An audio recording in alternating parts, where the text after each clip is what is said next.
క్రీస్తునందు ప్రియులారా, పరిశుద్ధ లేఖన భాగంలో నుండి అపోస్తుల కార్యములు 2వ అధ్యాయము 1 నుండి 4 వచనాలు మనం చదువుకుందాం. బైబిల్ ఉన్న వారందరూ తెరవండి. అపోస్తుల కార్యములు 2వ అధ్యాయము 1 నుండి 4 వచనాలు. పెంతుకోస్తను పండగ దినము వచ్చినప్పుడు అందరూ ఒక చోట కూడి ఉండిరి. అప్పుడు వేగముగా వీచు బలమైన గాలి వంటి ఒక ధ్వని ఆకాశము నుండి అకస్మాత్తుగా వారు కూర్చుండి ఉన్న ఇల్లంతయు నిండెను. మరియు అగ్ని జ్వాలల వంటి నాలుకలు విభాగింపబడినట్టుగా వారికి కనబడి, వారిలో ఒక్కొక్కరి మీద వ్రాలగా అందరూ పరిశుద్ధాత్మతో నిండిన వారై ఆ ఆత్మ వారికి వాక్శక్తి అనుగ్రహించిన కొలది అన్య భాషలతో మాటలాడ సాగిరి. ప్రేమగల మా పరలోకపు తండ్రి, మీకు వందనాలు నాయనా. ఈ మధ్యాహ్న వేళ సమయం కొరకై స్తుతిస్తూ ఉన్నాం. కూడి వచ్చిన నీ బిడ్డలందరి కొరకు, సంఘము కొరకు మీకు వందనాలు అయ్యా. ఒక్కొక్క బిడ్డ మీద మీ ఆశీర్వాదమును కుమ్మరించండి. అలాగే మీ పరిశుద్ధాత్మను కూడా మీరు కుమ్మరించి నీ బిడ్డలను మీరు నింపుమని వేడుకుంటున్నాను. ఈ సమయంలో అల్పుడైన మీ దాసుడు నిలబడి ఉండగా మీ బలమైన పరిశుద్ధాత్మ అభిషేకముతో మీ సేవకుడైన నన్ను నింపుమని నీ ప్రజలతో బహు స్పష్టంగా మాట్లాడండి. ఇప్పుడు వచ్చిన ప్రతి బిడ్డకు దేవా మరి వినగలిగే చెవిని, ప్రభువా గ్రహించే మనస్సును భద్రపరుచుకున్నటువంటి ఆ హృదయాన్ని మీరు అనుగ్రహించుమని, మీ వాక్యము ద్వారా బిడ్డలను బలపరిచి ఆశీర్వదించుమని, మీ దీవెనతో కప్పి మహిమ పొందుమని, ఆ కృపను మీరు మాకు దయచేసిందికే స్తుతిస్తూ యేసయ్య పరిశుద్ధ నామములో ప్రార్థించి వేడుకొనుచున్నాము తండ్రి. ఆమేన్. అందరు చెబుదాం ఆమేన్. పిల్లరా, గత వారము మనం ఏం చెప్పుకున్నామో మీకు ఎవరికైనా గుర్తుందా? ఎవరైనా గుర్తుంటే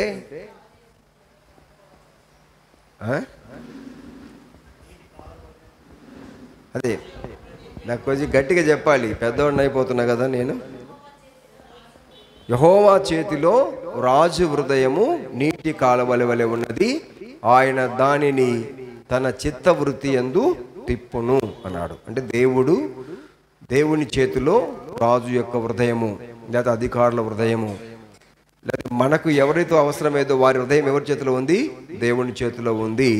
దానిని దేవుడు మన వైపు త్రిప్పుతాడని మనము గత వారము నేర్చుకున్నాం. అలాగే దేవుని వాక్యంలో చాలా చాలా సందర్భములలో దేవుని వాక్యం చూస్తాం మనం. యెషయా గ్రంథము 60వ అధ్యాయంలో ఒక మాట ఉంది, సముద్ర వ్యాపారమును నీ వైపు త్రిప్పుతాను అన్నాడు. చెప్పండి హల్లెలూయా. ఏం చెప్తాడంటే దేవుడు? సముద్ర వ్యాపారమును అన్నాడు.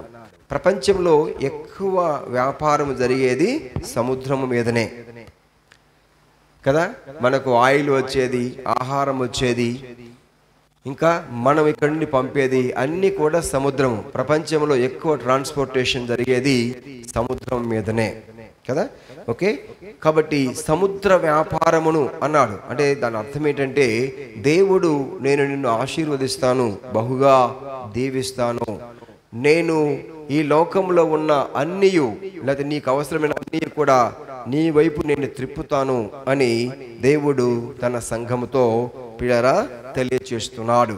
కాబట్టి మన జీవితాలలో చాలాసార్లు దేవుడు నన్ను కరుణించలేదు, నాకు చేయలేదు, దేవుడు పాస్టర్ గారు చెప్తున్నారు నీ వైపు త్రిప్పబడునని చెప్తున్నారు కానీ తిరగలేదు అని నువ్వు అనుకోవద్దు.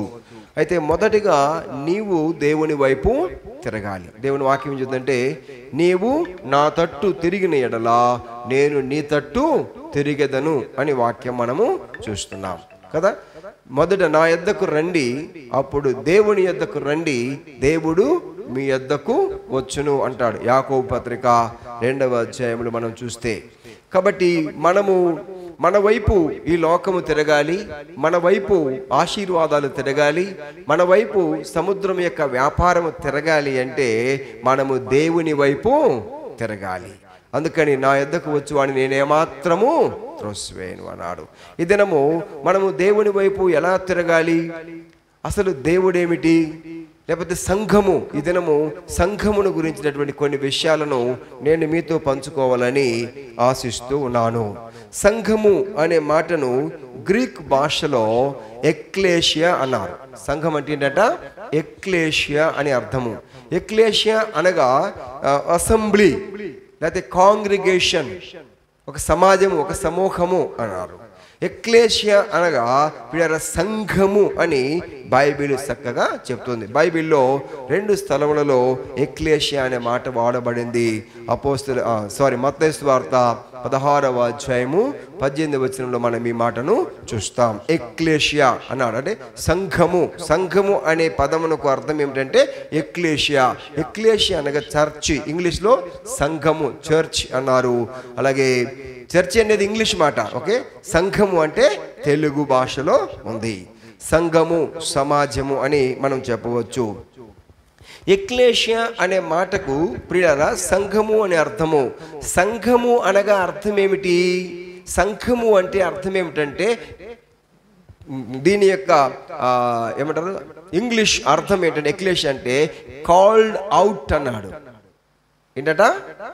కాల్డ్ అవుట్ అంటే బయటికి పిలవబడిన వారు అని అర్థము. బయటికి పిలవబడిన వారు అని అర్థము. అందరూ వింటున్నారా? ఎక్లేషియా అంటే అర్థం ఏంటి? బయటకి పిలవబడిన వారు అని అర్థము. బయటకి పిలవబడిన వారంటే ఎక్కడ ఉన్నాం? మనమంతా ఎక్కడో ఉన్నాము, అంటే ఎక్కడో లేదా లోపల ఉన్నాము. కాబట్టి ఈ ఎక్కడో ఉన్న వారిని, లోపల ఉన్న వారిని, బాగా మీకు అర్థమవుతున్నాను, లోకములో ఉన్న వారిని దేవుడు ఏం చేశాడంట? మనలను, లోకములో ఉన్న వారిని దేవుడు బయటికి పిలిచాడు అని అర్థము. సంఘం అంటే ఏంటంటే called out from the world. లోకముల నుండి మనము పిలువబడిన వారము, లేదా లోకములో నుండి మనము ప్రత్యేకించబడినటువంటి వారము. ఇంకా బాగా చెప్పాలంటే వీఆర్ చూసన్ జనరేషన్, అంటే ఎన్నిక చేయబడినటువంటి వారము. అంటే ఇప్పుడు చాలా మంది ఉంటారు సంఘములో, సమాజంలో, కానీ వారిలో కొంతమందిని మాత్రమే మనము దేవుడు ఎన్నిక చేస్తూ ఉంటాడు కదా. అలాగే ఇప్పుడు ఒక పని కొరకే దేవుడు ప్రత్యేకించుకోవటం అన్నమాట. సంఘము అంటే ఏమిటంటే ప్రత్యేకించబడినటువంటిది, లోకములో నుండి ప్రత్యేకించబడినటువంటిది అని అర్థము. నేను మీకు ఒక 2 రిఫరెన్స్లు చెప్తాను, చూడండి. మనము ఎవరిమి, ఎక్కడి వారము, మనం ఎక్కడికి వచ్చామనే విషయాన్ని చూస్తే యోహాను సువార్త 15వ అధ్యాయము, యోహాను సువార్త 15వ అధ్యాయము 19వ వచనాన్ని మనం చదువుకుందాం. చదవండి. మీరు లోక సంబంధులైన ఎడల లోకము తన వారిని స్నేహించును, అయితే మీరు లోక సంబంధులు కారు. నేను మిమ్మును లోకములో నుండి ఏర్పరుచుకొంటిని, అందుచేతనే లోకము మిమ్మును ద్వేషించుచున్నది. చాలమ్మా, చాలు. ఏమంటున్నాడు ప్రభు? చెప్తున్నాడు, దేవుడు ఏర్పాటు చేసుకున్న ప్రజలతో దేవుడు మాట్లాడుతున్నాడు. నేను కొంచెం నిదానంగా మాట్లాడాలని, మీకు అర్థమయ్యేది ఇట్లో మాట్లాడాలని నేను ప్రయత్నము చేస్తున్నాను. ఏంటంట, దేవుని వాక్యం చాలా స్పష్టంగా రాయబడింది. మీరు లోక సంబంధులైన ఎడల లోకము తన వారిని స్నేహించును. మనము లోకంలో ఉంటే, లోక సంబంధులుగా జీవిస్తే లోకము మనతో సహవాసం చేస్తుంది. మనము లోకము ఒక ప్రత్యేకత ఏముండదు, మనం లోకంలో కలిసిపోతాము. అయితే ఇక్కడ ప్రభు ఏమంటున్నాడు? అయితే మీరు లోక సంబంధులు కారు, నేను మిమ్మును లోకములో నుండి ఏర్పరచుకుంటుని, అందుచేతనే లోకము మిమ్ములను ద్వేషించుతున్నది అన్నాడు. అంటే లోకములో నుండి నేను మిమ్మలను ఏర్పరచుకున్నాను లేదా ప్రత్యేకించుకున్నాను అని చెప్తుంది. 18వ వచనం చూసినట్లయితే లోకము మిమ్ము ద్వేషించిన ఎడల మీకంటే ముందుగా నన్ను ద్వేషించినని మీరు ఎరుగుదురు అంటున్నాడు. కాబట్టి లోకము మనల్ని ద్వేషించిందంటే ఎవరిని ద్వేషిస్తుందని అర్థము? ప్రభువును ద్వేషిస్తున్నదని అర్థము. రెండవది, మనము లోక సంబంధము కాము అనే విషయాన్ని గుర్తుపెట్టుకోవాలి. లోకములో మనము ఉండాలి, కానీ లోకము మనలో ఉండకూడదు. లోకములో మనము ఉండాలి, కానీ లోకము మనలో ఉండకూడదు. ఇక్కడ లోకములోని మనం ఏర్పాటు చేసుకున్నారు కనుక లోకము మనలను ద్వేషిస్తుంది అన్నారు. చాలాసార్లు క్రైస్తవులము యేసు ప్రభుని నమ్ముకున్నాక కొన్ని కష్టాలు వచ్చాయి అని చెప్తారు. యేసు ప్రభుని నమ్ముకున్నందుకు అన్యులు తిడుతున్నారు అంటారు. యేసు ప్రభును నమ్ముకున్నందుకు మా కుల మమ్మలను వెలివేసింది అని చెప్తుంటారు కొంతమంది. ఎందుకంటే భారతదేశం కుల సంబంధమైన దేశంగా ఇంకా ఉంది, బాధాకరమైన విషయము కదా. ఇంకా లోకము యేసు ప్రభుని నమ్ముకున్నాను కనుక కుటుంబంలో నుండి కూడా నన్ను వెలివేశారు అని చెప్తారు. ఎందుకు? మనల్ని దేవుడు ప్రత్యేకించుకున్నాడు కనుక లోకము మనల్ని ద్వేషిస్తుంది. అర్థం చేసుకోవాలి. మరి నిన్ను ఎవరైనా యేసు ప్రభువును బట్టి నీ కుటుంబము ద్వేషించినా, నీ భర్త ద్వేషించినా, నీ భార్య ద్వేషించినా, నీ బంధువులు ద్వేషించినా, ఒకవేళ నీకు కులమంటూ ఉన్నదంటే వాళ్ళు కూడా నిన్ను ద్వేషించినా నువ్వేమీ చింతించవద్దు. ఎందుకంటే ప్రభు అంటున్నాడు, వారు మిమ్మల్ని కాదు ముందు నన్ను ద్వేషిస్తున్నారు అన్నాడు. అయితే ప్రభు ఏమంటాడంటే 16వ అధ్యాయం చివరి వచనం అనుకుంటాను, ఇదిగో లోకమును నేను జయించి ఉన్నాను అంటాడు. 16వ అధ్యాయము 33వ వచనము, నా యందు మీకు సమాధానము కలుగునట్లు ఈ మాటలు మీతో చెప్పుచున్నాను, లోకములో మీకు శ్రమ కలుగును, అయినను ధైర్యము తెచ్చుకొనండి, నేను లోకమును జయించి ఉన్నాను అన్నాడు. అంటే నేను మిమ్మల్ని లోకములో నుండి ప్రత్యేకించుకున్నాను, నేను మిమ్మల్ని ఏర్పాటు చేసుకున్నాను, లోకము నన్ను ఇంకా గుర్తెరగలేదు, వెలుగు చీకటిలో సంచరించుచున్నది కానీ చీకటి వెలుగును గ్రహించలేదు, దానికి తెలియక అంటే లోకానికి తెలియక నన్ను ద్వేషిస్తుంది, వారికి తెలియకని మిమ్మల్ని ద్వేషిస్తున్నారు. అయితే నేను మీకు శ్రమ కలుగుతుందేమో కానీ నాకును కలిగింది, నేను ఈ లోకాన్ని జయించాను, మీరును జయిస్తారు అని ప్రభు సెలవిస్తున్నాడు. సంఘము అంటే లోకములో నుండి ప్రత్యేకించబడినది అని అర్థము. మరొక మాట కూడా నేను మీకు చెప్తాను. మొదటి పేతురు పత్రిక, పేతురు రాసినటువంటి మొదటి పత్రిక 2వ అధ్యాయము 9వ వచనము,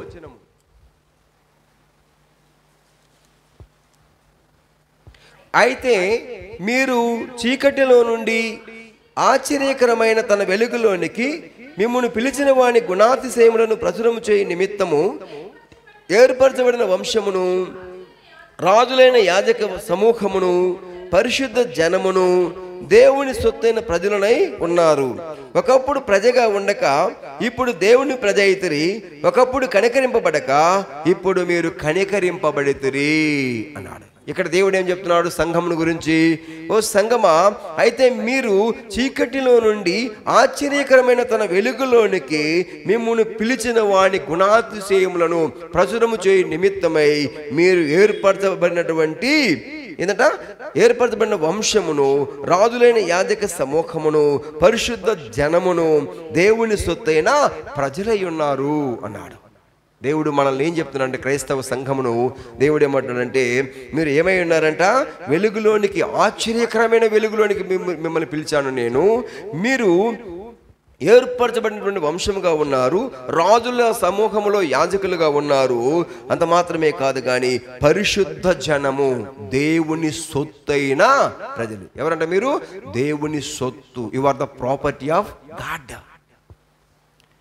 దేవుడు నిన్ను తన సొమ్ము అంటున్నాడు కదా. కాబట్టి లోకంలోకి వెళ్ళే శ్రమ కలుగుతుంది, కానీ సమస్య వస్తుంది, కానీ ఎవరిమైనా సరే మనకున్నటువంటి సొత్తును పోగొట్టుకోవడానికి, కోల్పోవటానికి మనం ఎవరిమీ ఇష్టపడము, లోకంలో ప్రజలము.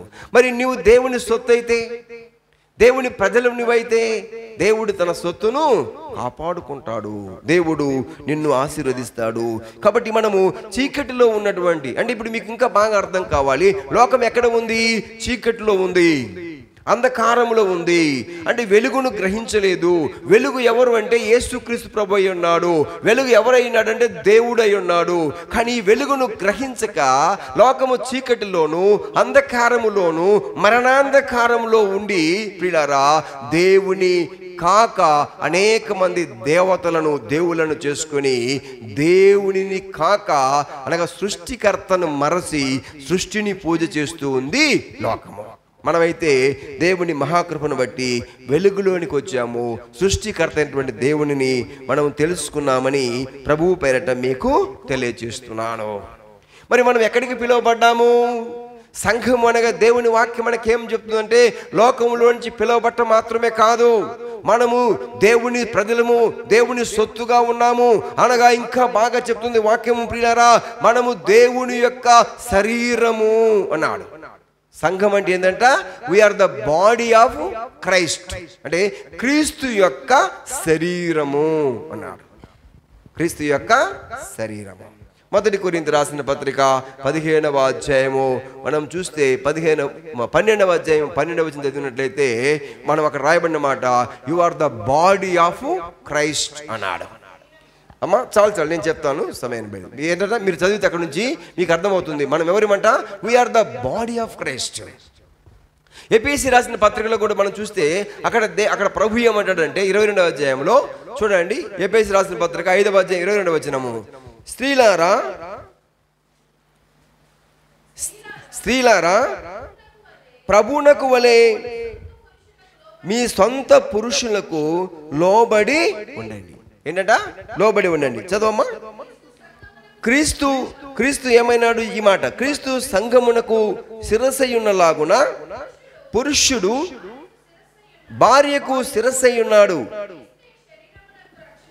క్రీస్తే శరీరమునకు రక్షకుడై ఉన్నాడు.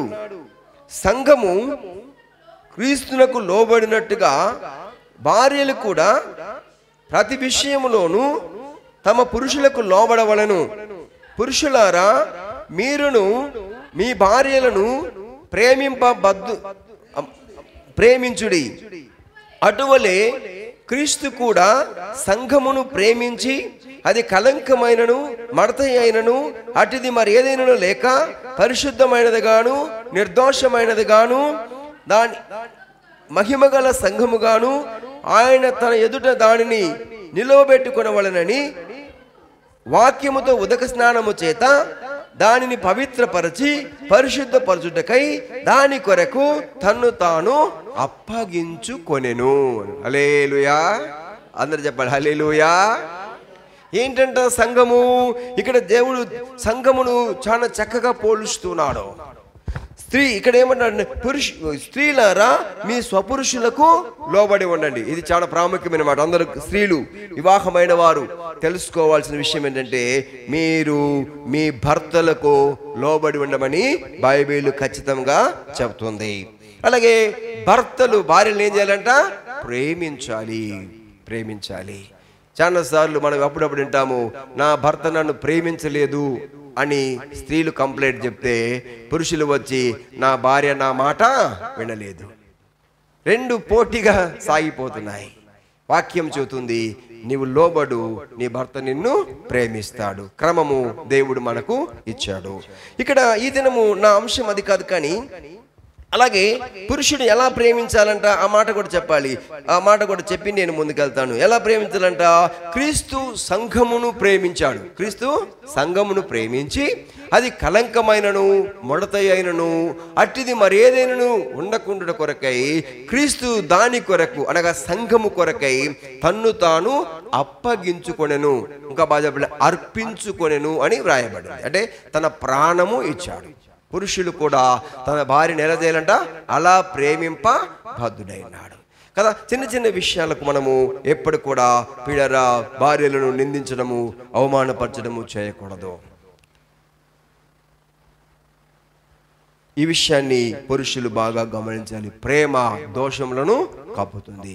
క్రీస్తు సంఘము కొరకు తన ప్రాణము ఇచ్చేంతగా ప్రేమించాడు. అలాగే ఇప్పుడు అంత ప్రేమ చూపుతుంటే మరి సంఘం ఎలా ఉండాలి, స్త్రీ ఎలా ఉండాలి, తన భర్త ప్రేమను అర్థం చేసుకునే స్త్రీగా ఉండాలి. దానికి బదులుగా లోబడి ఉండాలి అనేది బైబిల్ యొక్క వాక్య సత్యము. ఇప్పుడు దేవుని వాక్యంలో చూస్తే స్త్రీకి చూడండమ్మా, స్త్రీకి ఇంకా లేకపోతే క్రీస్తు సంఘమునకు శిరస్సైనలాగున పురుషుడు భార్యకు శిరస్సై ఉన్నాడు. క్రీస్తు కాడికి వచ్చేద్దాం. క్రీస్తు ఏమైనాడు సంఘానికి? అందరూ ఇలా చూడండి. కొంతమంది ఎవరో లోబడిన వాళ్ళు కొంచెం బాధపడుతున్నారు అనుకుంటున్నాను నేను, స్త్రీలు. హల్లెలూయా. అందరూ ఇలాగా దిగులుగా ఉన్నారు, నేను నా భర్త మాట వినలేదేమో అని. కొంతమంది ఏమో నేను నా భార్యని ప్రేమించట్లేదేమో అని, పాస్టర్ గారు ఈ వాక్యమే చెప్పాలని అయ్యాలా అని అన్నట్టుగా చూస్తున్నారు మీరు అని అనుకుంటున్నా నేను. అలా అనుకోకపోతే అందరూ ఒకవేళ అనుకున్నా ఇటు రండి అందరూ, దేవుని స్తోత్రం చెప్పండి. హల్లెలూయా. వాక్యం అందరి వినాలి. హల్లెలూయా. వాక్యం మీకెంతో నాకు కూడా అంతే. దేవుని స్తోత్రం చెప్పండి. హల్లెలూయా. సో ప్రియులారా, వాక్యము దేవుని మాటలు మనము లోబడాలి. ఇంకా వేరే ఏ మార్గం లేదు మనకి. సో సంఘమునకు క్రీస్తు ఏమైనాడు? శిరస్సు అయినాడు. Christ is the head of the church. సంఘం ఎవరు? నమ్మి బాప్టిజం పొందిన మనందరిమీ, రక్షణ పొందిన మనందరిమీ, సంఘానికి వస్తున్న మనందరిమీ ఏమైనాము? సంఘము అయి ఉన్నాము. ఈ సంఘము ఏమైంది? ఇప్పుడు క్రీస్తు యొక్క శరీరమైంది. క్రీస్తు ఏమో తలగా ఉంటే మన అందరం ఇక్కడ నుండి ఏమవుతున్నాము? సంఘము అన్నాము. సంఘములో అనేక, మన శరీరములో, అదే 1 కొరింథీ రాసిన పత్రిక 12వ అధ్యాయం 12వ వచనం నుంచి రాసిన మాటలు ఏమిటంటే, మనమందరము వేరు వేరు వ్యక్తులుగా ఉన్నప్పటికీ క్రీస్తు యొక్క శరీరముగా మనము ఐక్యత కలిగిన వారిగా ఉండాలి.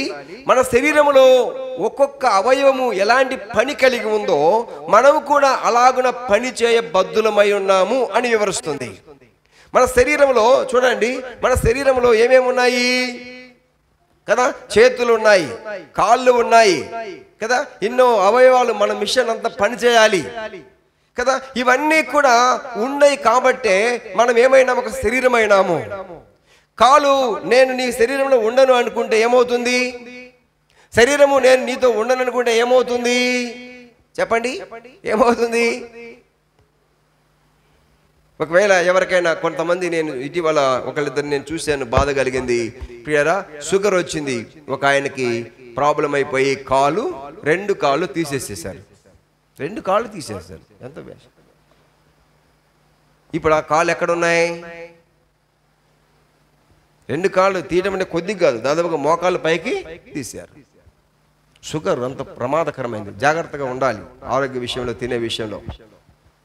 కొంతమంది ఏమవుతుంది అనుకోండి, ఇష్టం వచ్చినట్టు తింటున్నారు. జాగ్రత్త. తిండిబోతులు, త్రాగుబోతులు, తిరుగుబోతులు, తిట్టుబోతులు, నిద్రబోతులు, సోమరిపోతులు పరలోక రాజ్యంలో ప్రవేశించరు. చాలాసార్లు మనం తినకూడనివి తిని అనారోగ్యాన్ని కొనుక్కొని దేవుడు సహాయం చేయలేదని చెప్పవద్దు. మనము జాగ్రత్త కలిగి ఉండాలి. దేవుడు మనకు ఆ జ్ఞానం ఇచ్చాడు, అలాగే దేవుడు కూడా కృప చూపుతాడు.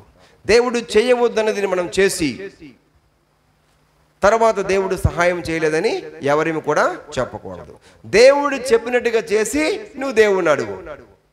ఎందుకయ్యా ప్రభువా, నువ్వు చేయమన్నది చేశాను కదా, నాకెందుకు సహాయం చేయలేదని అడుగు. దేవుడు తప్పక నీకు సహాయం చేస్తాడు, నిన్ను ఆశీర్వదిస్తాడు, ఆరోగ్యంతో నింపుతాడు. ఇప్పుడు ఆ కాళ్ళు ఎక్కడ ఉన్నాయి? ఎండి పోయాయి, లేకపోతే మట్టిలోకి వెళ్ళిపోయినాయి.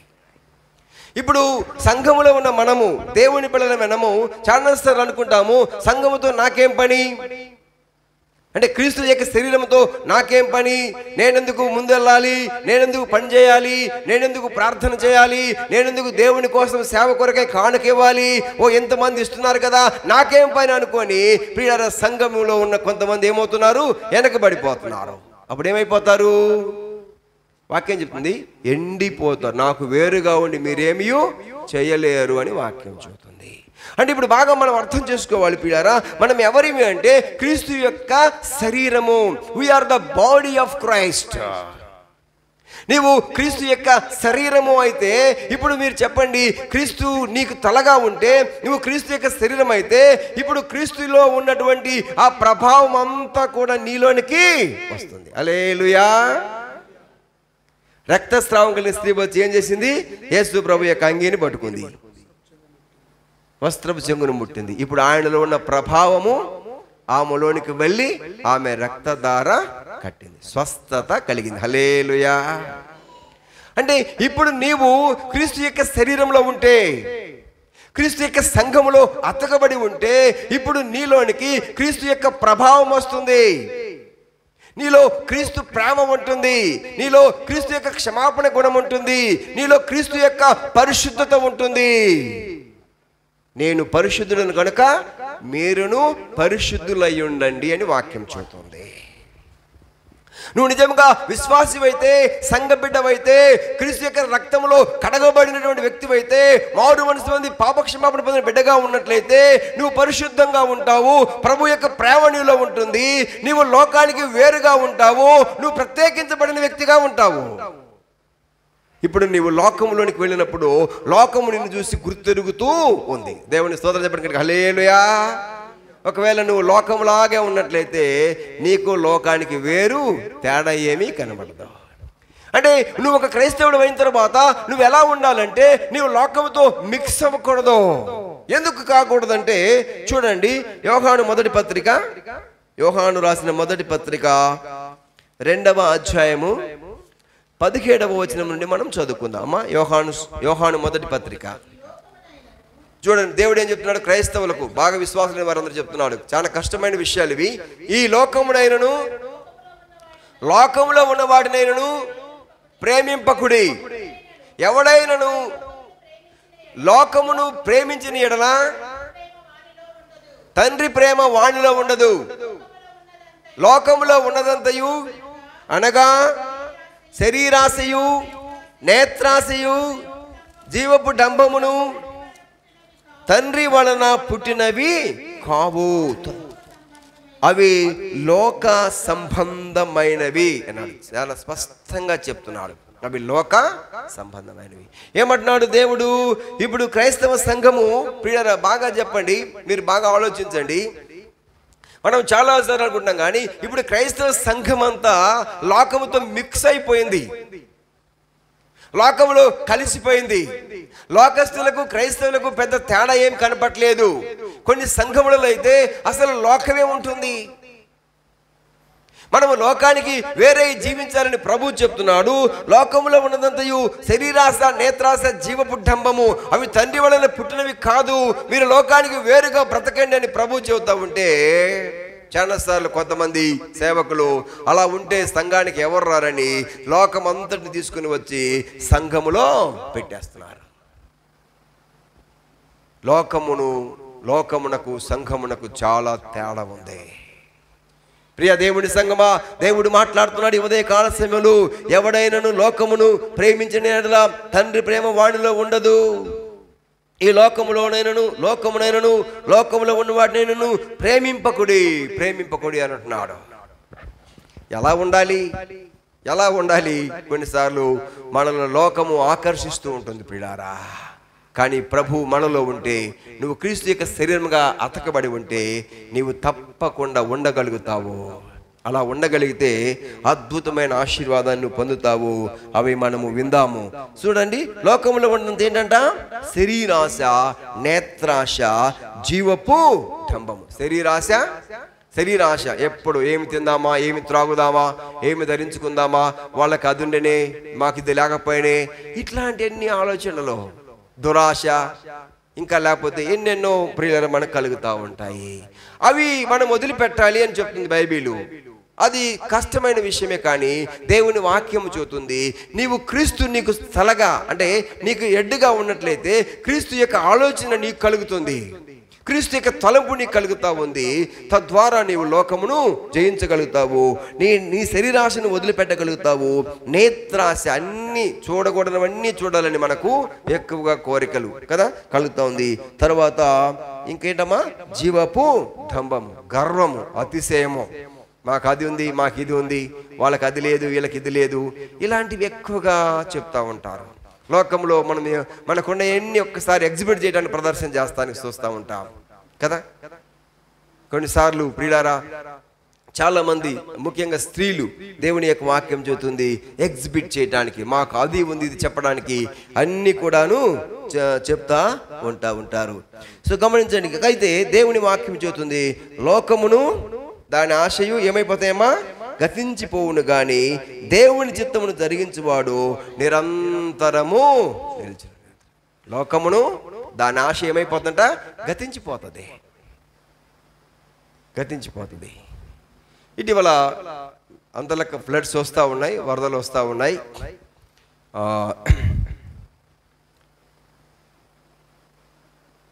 ఏమంటారు, జమ్మూ కాశ్మీర్లో, తర్వాత ఉత్తరాఖండ్లో క్లౌడ్ బరస్ట్ అయిందంట. అంటే ఏమైపోయింది, నది కింద నుంచి పారుతూ ఉంది, కానీ ఇప్పుడు నది ఆకాశం నుండి వచ్చేసింది. అంటే ఆ ఉన్నటువంటి మేఘాలు ఒక్కసారి కరిగిపోయి మేఘమే ఊరి మీద పడిపోయింది. ఈ మేఘము, ఈ ప్రవాహము నది వలె వచ్చేసి ఈ ప్రజలందరూ కొట్టుకుపోతున్నారు, కార్లు కొట్టుకుపోతున్నాయి, తర్వాత ఇల్లు కూలిపోతా ఉన్నాయి, ప్రజలు కొంతమంది దాదాపుగా చాలా మంది చనిపోయినారు అక్కడ.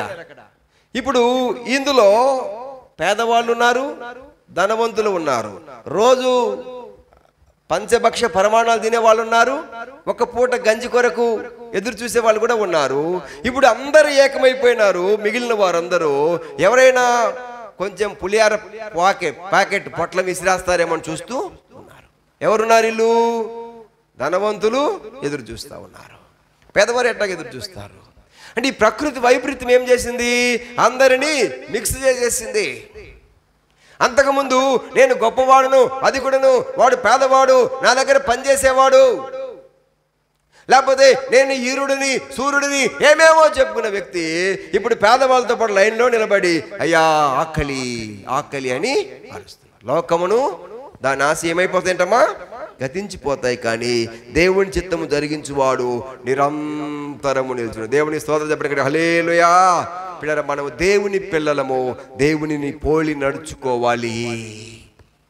కాబట్టి మనము దేవుడు బాగా సింపుల్గా నిన్ను లోకములో నుండి దేవుడు ప్రత్యేకపరుచుకున్నాడు. కాబట్టి నువ్వు లోకములో నువ్వు వెళుతున్నప్పుడు, బయట సంచరిస్తున్నప్పుడు సంఘములో ఒకలాగున బయట ఒకలాగున ఉండకూడదు. నీ ప్రవర్తనలో పిల్లల మార్పు రావాలి, నీ మాటలో మార్పు రావాలి, నీ వస్త్రధారణలో మార్పు రావాలి, నీ వేషధారణలో మార్పు రావాలి. నువ్వు లోకంలోనికి వెళుతున్నప్పుడు నువ్వు క్రీస్తు యొక్క శరీరం అని గుర్తెరగాలి. నువ్వు లోకంలోనికి వెళుతున్నప్పుడు నువ్వు పరిశుద్ధుడమని గుర్తెరగాలి.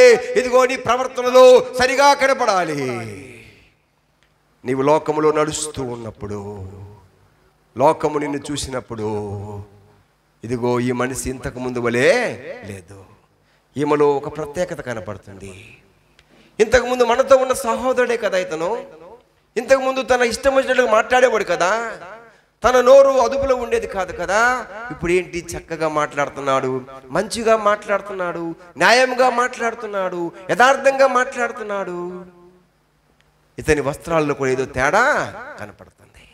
ఇంతకుముందు సినిగిపోయిన ప్యాంట్లు వేసుకునేవాడు, ఇంకా పగిలిపోయిన చొక్కాలు తొడుక్కునేవాడు, ఇంతకుముందు ఏమంటారు మిడ్డీలు ఇక్కడ వేసుకొని శరీరం అంతా చూపించే అమ్మాయిలు ఇప్పుడు చర్చికి వెళ్ళేసరికి ఏంటి, వాళ్ళ వస్త్రధారణలో కూడా మార్పు ఉంది, ఒక ప్రత్యేకత, పరిశుద్ధత. ఇప్పుడు నిన్ను చూసినమ్మటి, నీ ముఖమును చూసినమ్మటి ఒక ఆకర్షణ. There is something special this sister and this brother అన్నట్టుగా నీవు లోకములో నడవాలి. నువ్వు మాటల్లో కూడా పిల్లల మార్పు రావాలి. హల్లెలూయా చెప్పండి కదా, హల్లెలూయా. ఎందుకంటే దేవుడు మనల్ని లోకములో నుండి ప్రత్యేకపరుచుకున్నాడు. అసలు ఈ సంఘము ఎలా ఏర్పడిందో మీకు ఒక మాట చెప్పడానికి నేను ఇష్టపడుతున్నాను. మనము లోకములో నుంచి పిలువబడినాము, మనము క్రీస్తు యొక్క శరీరంగా ఉన్నాము. తరువాత మనము ఓకే, ఇప్పుడు లోకమును వదిలిపెట్టి మనం ఎలా చేయాలంట, క్రీస్తు కొరకై మనము జీవించాలనే విషయాలను మనము ధ్యానం చేసుకున్నాం. ఇంకా బాగా చెప్తా ఒక మాట మీకు లోకాన్ని గురించి. చదవండి, ఆ మాట చదివి ముందుకెళ్తాను నేను. రోమా పత్రిక 12వ అధ్యాయము 2వ వచనము, లేదా 1-2 వచనాలు చదవండి. రోమా పత్రిక 12 అమ్మా. కాబట్టి 12:1 కాబట్టి సహోదరులారా, పరిశుద్ధమును దేవునికి అనుకూలమునైన సజీవ యాగముగా మీ శరీరములను మీ శరీరములు ఆయనకు సమర్పించుకునని దేవుని వాత్సల్యమును బట్టి నేను మిమ్మును బతిమాలుకొనుచున్నాను. ఇటు సేవ మీకు యుక్తమై ఉన్నది. మీరు ఈ లోక మర్యాదను అనుసరింపక ఉత్తమమును అనుకూలమును సంపూర్ణమునయున్న దేవుని చిత్తమేదో పరీక్షించి తెలుసుకున్నట్లు మీ మనస్సు మారి నూతన మగుట వలన రూపాంతరము పొందండి. ఏం చేయాలట? రూపాంతరము పొందమన్నా. రూపాంతరం అంటే ఒక రూపం ఉంది, ఇప్పుడు ఆ రూపమును అంతరించిపోయి మరొక రూపం రావటమే, మార్పు రావటము కదా. లోకంలో ఉన్నప్పుడు కొంతమంది అబ్బాయిలు ఇంత పొడుగు ఎంట్రుకలు పెంచుకుంటారు, కొంతమంది అబ్బాయిలు ఏం చేస్తారు? జడలు వేసుకుంటా ఉంటారు. అమ్మాయిలేమో ఏమంటారు? ఎంట్రుకలన్నీ కత్తిరించుకుంటా ఉంటారు. అంటే అమ్మాయిలు అబ్బాయిలాగా ఉండడానికి ప్రయత్నం చేస్తున్నారు, అబ్బాయిలు అమ్మాయిలాగా ఉండడానికి ప్రయత్నం చేస్తున్నారు. అదేమిటంటే లోకం యొక్క ఫ్యాషను, ఇది ట్రెండ్, ఇప్పుడు ఇట్లా నడుస్తూ ఉంది. ఇది ఇప్పుడు ఏం చేయాలి మనము? ఒకవేళ అలాంటి ఆలోచన, ఇక్కడ ఉన్నవారు ఎవరు అలా లేరనుకుంటున్నాను, ఒకవేళ అలాంటి తలంపు, అలాంటి ఆలోచనలు ఉంటే మనం ఏం చేయాలి? వాటిని మార్చుకొని ఇప్పుడు మన రూపము అంతరించిపోయి ఒక కొత్త రూపము రావాలి. ఇక్కడ పరిశుద్ధమును, సహోదరులారా, పరిశుద్ధమును దేవునికి అనుకూలమునైన సజీవ యాగముగా మీ శరీరములను సమర్పించుకునుడని దేవుని వాత్సల్యమును బట్టి మిమ్ములను బతిమలాడుకొనుచున్నాను. ఇట్టి సేవ మీకు యుక్తమై ఉన్నది అన్నాడు పౌలు గారు. రోమా సంఘమును బ్రతిమలాడుతున్నాడు. దేవుని యొక్క వాత్సల్యమును బట్టి, అనగా దేవుని యొక్క ప్రేమను బట్టి మీకు చెప్పేది ఏమిటంటే, మీరు పరిశుద్ధమును దేవునికి అనుకూలముగా సజీవ యాగముగా మీ శరీరములను సమర్పించుకోనండి అన్నాడు. చెప్పండి హల్లెలూయా. ఏమి సమర్పించుకోవాలి? శరీరములను సమర్పించుకోవాలి అన్నాడు. శరీరములను సమర్పించుకోవడం అంటే మన శరీరమును దేవునికి అనుకూలమైనట్లుగా మనం నడుచుకోవాలి. మనం క్రీస్తు యొక్క శరీరంలోనికి మనము అంటుకట్టబడుతున్నాము కనుక, మనము క్రీస్తు పరిశుద్ధుడు కనుక మన అవతారము, మన ఆలోచన, మన అంతా కూడా, మన డ్రెస్, వస్త్రధారణ, మన ధరించుకునే ఆభరణాలు, ఇవన్నీ కూడా ఎలా ఉండాలంటే దేవునికి ఇష్టమైనట్టుగా ఉండాలి. సజీవ యాగంగా మనము దేవునికి సమర్పించుకోవాలని బతిలాడుతున్నాడు. అంటే ఎలా సమర్పించుకోవాలయా అని మీరుంటే అప్పుడు అన్నాడు, మీరు ఈ లోక మర్యాదను అనుసరింపక అన్నాడు. హల్లెలూయా. ఇది ప్రాముఖ్యమైనది. ఎలా ఉండాలంట అంటే ఎట్లుండాలి సార్? ఎట్లుండాలంటే ఈ లోకంలో ఉన్న మర్యాదను మీరు అనుసరింపక. అంటే లోకంలో ఒక మర్యాద ఉంది, లోకంలో ఒక ఆలోచన ఉంది, వారి వస్త్రములలో ఒక ఆలోచన ఉంది, వారు ధరించుకునే వాటిలో ఒక ఆలోచన ఉంది, వారి విధానంలో ఒక ఆలోచన ఉంది. అంత ట్రెండ్ కదా. కొంతమంది ఇటీవల కాలంలో ఎక్కువ ఈ మీడియా రావడం వలన ఇంటర్వ్యూలు ఎక్కువ అయిపోతున్నాయి. ప్రతి దానికి అమ్మాయిలు కూడా నా ఇష్టము, నా శరీరము, నా ఇష్టం వచ్చినట్టు నేను ఉంటాను, నాకు దేవుడు ఇలా ఉండమని చెప్పాడు, కాదుకూడదంటే దేవుని కూడా అడ్డం పెడుతున్నారు. అరే నువ్వు అలా ఉండబట్టే కదా నీకు ఇలాంటి ప్రాబ్లం వచ్చింది. నీ వస్త్రాలు సరిగా లేదు, ఒక కాలేజీకి వెళ్ళే అమ్మాయి నీ వస్త్రధారణ సరిగా లేదు కనుక అనేక మంది అబ్బాయిలను చూశారు, తర్వాత ఏం చేశారు? పాడు చేయడానికి నిన్ను ప్రయత్నించారు. నువ్వు అలా ఉండకూడదు అని బైబిల్ చెబుతుంది. అదేంటంటే ఇప్పుడు ఫ్యాషన్, అందరూ అలాగే ఉంటున్నారు కదా. అందరితో నువ్వు కాదు, అందరు వేరు నీవు వేరు. దేవుడు మనకు చెప్తున్న విషయం అంటే అందరు వేరు నీవు వేరు. You are chosen people, you are the body of Christ, you are the called from the world. So నీవు చీకట్లో నుండి వెలుగులోకి వచ్చావు, నువ్వు వెలుగుమయంగా ఉండాలి. నిన్ను చూసినప్పుడు నేను కూడా ఈ అక్కలాగుంటే బాగుండు, ఈ అన్నలాగుంటే బాగుండు, ఈ పాస్టర్ గారు లాగా ధరించుకుంటే బాగుండు అన్నట్లుగా నువ్వు ఉండాలి. దేవునికి స్తోత్రం చెప్పడానికి హల్లెలూయా. ఇప్పుడు అలాగే ఉంటున్నారులే సార్ అనొచ్చు మీరు కదా. కొంతమంది ఏం చేస్తున్నారు, అబ్బాయిలు కానీ అమ్మాయిలు ట్రెండింగ్ డ్రెస్లో నడుస్తున్నప్పుడు వాళ్ళు ఎలా ఉంటారంటే, లోకంలో చిన్నపిల్లలు వచ్చేసి ఇదిగో ఈ అక్క స్లీవ్లెస్ వేసుకుంది, నేను అలాగే వేసుకుంటాను, ఈ అన్న సినిపోయిన ప్యాంట్ వేసుకున్నాడు, నేను కూడా వేసుకుంటాను అన్నట్లుగా లోకం ట్రెండ్ నడుస్తుంది. అలా ఉండకూడదు. అందుకని నీవు ఒక మాదిరిగా ఉండాలి. నీవు ఏంటంట, మర్యాదను అనుసరింపక ఉత్తమముగా అనుకూలమును దేవునికి సంపూర్ణమైన దేవుని చిత్తం ఏదో గ్రహించి తెలుసుకున్నట్లు మీ మనస్సు మారి నూతన మగుట వలన మీరు రూపాంతరము చెందండి. మీ మనస్సు మార్చుకొని దేవునికి ఏది ఇష్టమో అడిగి అలాగ మనం ఉండాలి. చివరిగా మనం అపోస్తల కార్యంలో 2వ అధ్యాయం చదువుకొని వచ్చాము. అసలు సంఘము ఎలా ఏర్పడింది మీకు అర్థమవుతుందా? సంఘము ప్రారంభంలో ఎలా ఏర్పడింది? ఇప్పుడు మనం గమనించినట్లయితే పెంతుకోస్తు పండుగ ఇది పెద్ద అంశము, మరలా ధ్యానం చేస్తాం దీన్ని. సో పెంతుకోస్తు పండుగ అంటే పెంతుకోస్తు అంటే 50 రోజులని పండుగ. పెంతుకోస్తు సంఘానికి సంబంధమైనటువంటి పండుగ కాదు ఇది. నేను ఇప్పుడు సంఘముల గురించి చెప్తున్నాను. పెంతుకోస్తు సంఘము, బాప్టిస్ట్ సంఘము, లూథరన్ సంఘము, ఇంకా సిఎస్ఐ సంఘం గురించి నేను చెప్పట్లేదు. సంఘము, బైబిల్లో ఉన్న సంఘము, క్రీస్తు యొక్క శరీరాన్ని గురించి నేను మాట్లాడుతున్నాను. పెంతుకోస్తు పండుగను వారముల పండుగ అన్నారు. 50 రోజులు అంటే పస్కా పండుగ జరిగిన తర్వాత 50 రోజులు జరిగినటువంటి పండుగను పెంతుకోస్తు. 50 అంటే పెంతుకోస్తు అంటే పెంటకోస్తు అంటే 50 అని అర్థము, 50 days అని అర్థము. యేసు ప్రభువారు పునరుద్ధరణ లేచిన తరువాత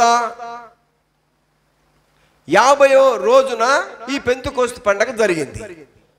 ఆ రోజే పరిశుద్ధాత్మ దేవుడు వారి మీద వ్రాలినట్లుగా మనము చూస్తున్నాం. ఇది లేఖనాలు మనకు ఆధారంగా తెలియచేస్తూ ఉన్నాయి. ఇవన్నీ కూడా మీకు ద్వితీయోపదేశకాండము 16వ అధ్యాయంలో మీకు చక్కగా మీరు వాటిని చూడవచ్చు. తర్వాత మీరు ఈ పెంతుకోస్తు పండుగను గురించి మీరు ధ్యానం చేయండి. యేసుక్రీస్తు ప్రభువారు చనిపోయి సమాధి చేయబడి తిరిగి లేచిన తరువాత ఆయన 40 రోజులు శిష్యులకు ఇంకా 10 మందికి మిగతా వారికి అనేక 500 మంది కనపడి అద్భుతములు ఆశ్చర్యకార్యములతో పాటుగా మీరు ఇలా ఉండాలి, ఇలా నా బోధ చేయాలి అని చెప్పి ఆయన ఒక మాట చెప్పాడు. మీరు అప్పుడే బయటికి వెళ్ళవద్దు, తండ్రి వలన పొందిన వాగ్దానం పొందినట్లుగా మీరు కనిపెట్టి ప్రార్థన చేయమన్నారు. అప్పుడు శిష్యులందరూ ఒలీవ కొండలో నుండి మేడగదిలోనికి వచ్చి 120 మందిగా కూడి ప్రార్థన చేస్తున్నారు.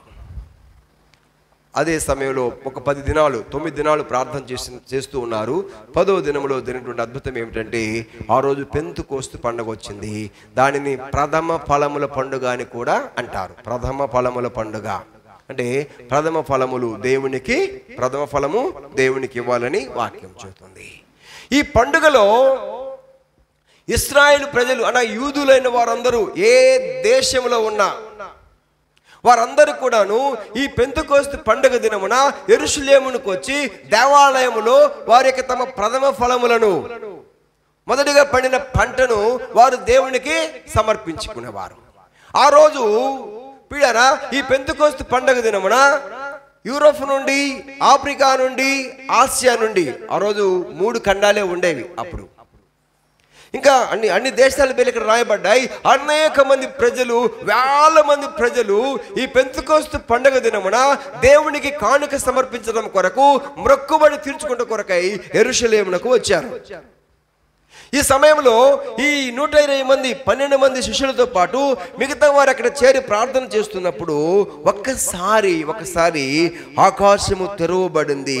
వేగంగా ఈసు బలమైన గాలి వంటి ఒక ధ్వని ఆకాశము నుండి అకస్మాత్తుగా ఆ రూము మీద కుమ్మరించబడింది. హల్లెలూయా. చూడండి ఏమైందంట, పెద్ద సుడిగాలి, పెద్ద గాలి, పెద్ద శబ్దము. చూడండి అక్కడ రాయబడి ఒక ధ్వని అన్నాడు. గాలి వంటి ఒక ధ్వని, బిగ్ సౌండ్ వచ్చేసి వారి నిండింది. మూడవది గాలి, ధ్వని. మూడవది ఏమిటంటే చూస్తున్నట్లయితే అగ్ని జ్వాలల వంటి నాలుకలు విభాగింపబడినట్టుగా వారికి కనబడి వారిలో ఒక్కొక్కరి మీద వ్రాలగా అందరూ పరిశుద్ధాత్మతో నింపబడి ఆత్మ వారికి అనుగ్రహించిన కొలది అన్య భాషలు మాట్లాడా సాగిరి అన్నాడు. హల్లెలూయా. చెప్పండి గట్టిగా హల్లెలూయా. ప్రియ దేవుని సంగమా, దేవుని ప్రజలారా, మీకు అర్థమవుతుందా? సంఘం ఏర్పడింది. అప్పుడు ఒక్కసారి యెరూషలేములో కలవరం కలిగింది. వేల మంది ప్రజలు ఉన్నారు. ఆఫ్రికా వాళ్ళు ఉన్నారు, గ్రీసు దేశస్తులు ఉన్నారు, ఇటలీ వారు ఉన్నారు, రోమీలు ఉన్నారు, ఇదిగో ఐగుప్తీయులు ఉన్నారు, ఇంకా మెర్తీయులు ఉన్నారు, చాలా దేశ ప్రజలు ఉన్నారు. ఒక్కసారి ఈ ఎక్కడైతే అపోస్తలులు కూడి ప్రార్థిస్తున్నారో అక్కడ ఒక పెద్ద శబ్దం వచ్చేసింది, పెద్ద గాలి వచ్చేసింది. ఆ ఇంటి మీదకి నాలుకలు అగ్ని వలే, అగ్ని ఆ ఇంటి మీదకి వచ్చేస్తుందంట. చూడండి ఏమొస్తుంది, అగ్ని వచ్చేస్తుంది. అగ్ని మీకు తెలుసు, మంట మండుతున్నప్పుడు నాలుకలు విభాగించబడి ఉంటాయి కదా, అట్లా దిగిపోతుంది. ఆ పెద్ద శబ్దానికి యెరూషలేములో వేల మంది ప్రజలు ఒక్కసారి ఏమైపోయినారు, వండర్ అయిపోయినారు. సర్ప్రైజ్ కలిగింది. ఏమిటి ఆ శబ్దము అని అందరూ అలా చూసినప్పుడు ఆ ఇంటి మీదకు పెద్ద గాలి వస్తూ ఉంది. ఆ గాలిలో అగ్ని మంటలు వచ్చేస్తా ఉన్నాయి. అందరూ ఇదేమిటి ఇదేమిటి అని పిల్లారా పొరుగెత్తుకుంటూ ఆ మేడగది చుట్టూ చేరారు. వేల మంది ప్రజలు చేరారు. వారు అన్య భాషలు మాట్లాడుతున్నారు. వారు మాట్లాడే భాష అందరికీ అర్థమవుతుంది. కొంతమంది ఉదయాన్నే మద్యం తాగినారు అనుకుంటున్నారు. పేతురు లేసి అంటున్నాడు, అయ్యలారా కాదు, ఇప్పుడు ఉదయం 9 గంటలే. ఏవేలు ప్రవక్త ద్వారా పలకబడినది నెరవేరినట్లుగా దేవుని ఆత్మ దిగి వచ్చింది. ఇదిగో ప్రభుని మీరు చంపారు, మేము సాక్షులము, మీరు ఆయన యందు విశ్వాసం ఉంచండి అన్నప్పుడు ఆ దినము పిడరా అక్కడ చేరిన ప్రజలందరిలో ఒక 3,000 మంది యేసు ప్రభుని నమ్ముకొని రక్షణ పొంది సంఘము ప్రారంభించబడింది. దేవునికి మహిమ కలుగును గాక. ఎందుకు ఈ మాట చెప్తున్నంటే, నేను ఇప్పుడు ఈ విషయాన్ని మరొకసారి మీకు ఇంకా వివరంగా చెప్పడానికి ఇష్టపడుతున్నాను. సమయం అయిపోయింది.